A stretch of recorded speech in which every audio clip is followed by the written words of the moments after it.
अस्सलाम वालेकुम guys, welcome back to my YouTube channel legal hub. आज का जो हमारा टॉपिक है वो लॉ ऑफ इनहेरिटेंस के हवाले से है, the Sunni law of inheritance. इसमें फ़र्स्ट हमारे पास है certain fundamental rules of inheritance. ठीक है। नंबर 1 है the pre Islamic agnatic succession and Quranic modification. ठीक है, इस्लाम से पहले जो है वो कैसे सक्सेशन होती थी और फिर कुरानिक मॉडिफिकेशन कैसे हुई। सुन्निक लॉ है substantial retained the pre Islamic customary tribal law. जो इस्लाम से पहले कबीलों में कस्टमरी जो उनकी रवायात थी उसके, ठीक है, उस तरह से जो है ना वो जो इनहेरिटेंस है वो दी जाती थी। ठीक है, सुन्नी लॉ उसको रिटेन करता है। Male agnate relatives generally remain in a dominant position through the female relatives. ठीक है, मेल रिलेटिव्स जो हैं वो डोमिनेंट पोजीशन में होता है फीमेल की निस्बत। एक आदमी थे दी वाइफ हज़ूर आप सल्लम के साथ उन्होंने जंग में शिरकत की और फिर उसके बाद उनकी शहादत हो गई।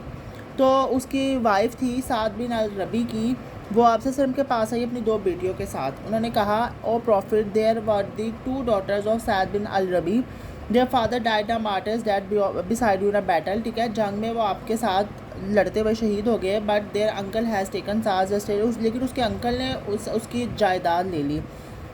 ठीक है, and they can not marry unless they have property.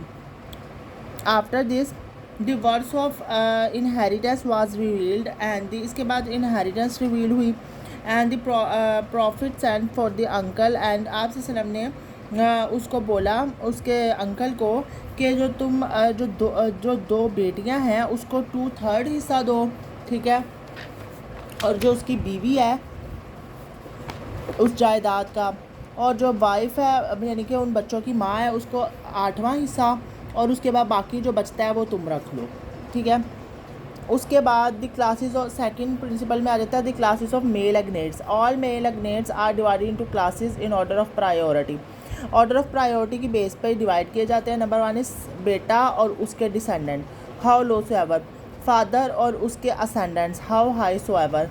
Descendants of the father, ठीक है, brothers and their descendants, how low so ever. Descendants of the paternal grand father, ठीक है, यानी दादा, paternal uncles and their descendants how low so ever. The descendant of the great paternal grandfather यानी कि परदादा and higher paternal grandfather.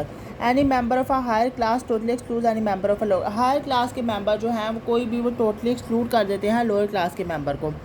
Exception इसमें क्या है, brothers of the deceased are not excluded from succession by the grandfather. ठीक है, जो मरने वाले के ब्रदर जो है उसे नहीं एक्सक्लूड कर सकते। फादर जो है वो एज अ शेयरर लेगा विद द सन और other members of the first class of male agnates. ठीक है, उसके बाद रूल है the rule of nearer in degree exclusive more, जो जिसका ज़्यादा क्लोज का रिलेशन होगा वो दूर वाले रिश्ते को एक्सक्लूड कर देगा। अब ये कैसे होगा, any relative of the same class the nearer in degree to the propositus, जो मरने वाले के या जिसकी जायदाद है उसके क्लोज रिश्ता था वो दूर वाले को एक्सक्लूड कर देगा। The fundamental rule of priority means, ये रूल ऑफ प्रायोरिटी है। ठीक है, रिलेटिव एट द सेकंड और मोर डिस्टेंट डिग्री ऑफ रिमूव। ठीक है, जो सेकंड पे आते हैं रिलेटिव या जो मोर डिस्टेंट यानी कि जो क्लोज नहीं है, आपके कज़न्स के कज़न्स हैं आगे, ठीक है, या वो रिश्ता आ जाता है। और डिस्टेंट डिग्री ऑफ रिमूवल, ठीक है, would be totally excluded from succession, वो सक्सेशन से एक्सक्लूड हो जाते हैं।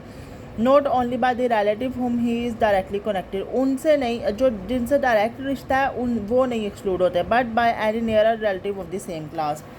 अ Neiphiu of the deceased will be excluded by the deceased brother, जो नेफ्यू है वो ब्रदर जो है वो नेफ्यू को एक्सक्लूड कर देगा, whether the latter be his own father और uncle.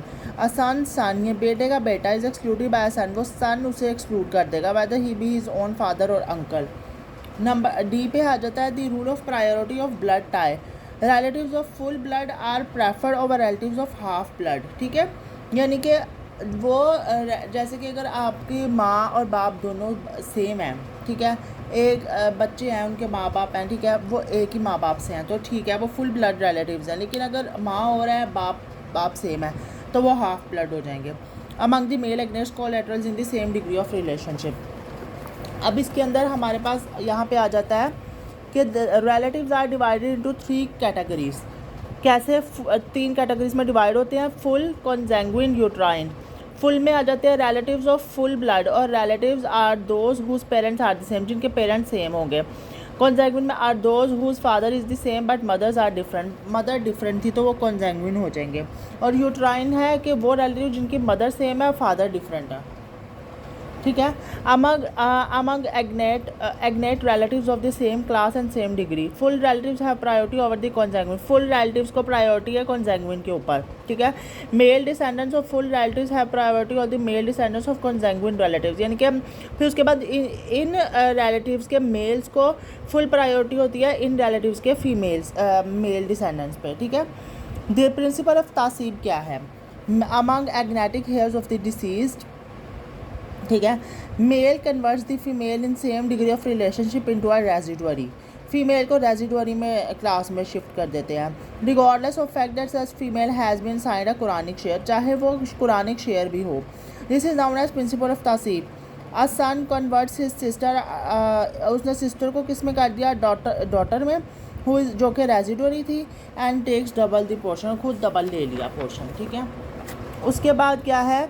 This rule applies throughout the same law, Sunni law में अप्लाई होता है। Third, full brother takes double the portion of a full sister, ठीक है। Similarly consanguine done the same, son takes double of a son's daughter, ठीक है। Group of female Quranic heirs कौन कौन सी है? Wife, grand mother, uterine sister, ठीक है, आर अनअफेक्टेड बाय तासीब।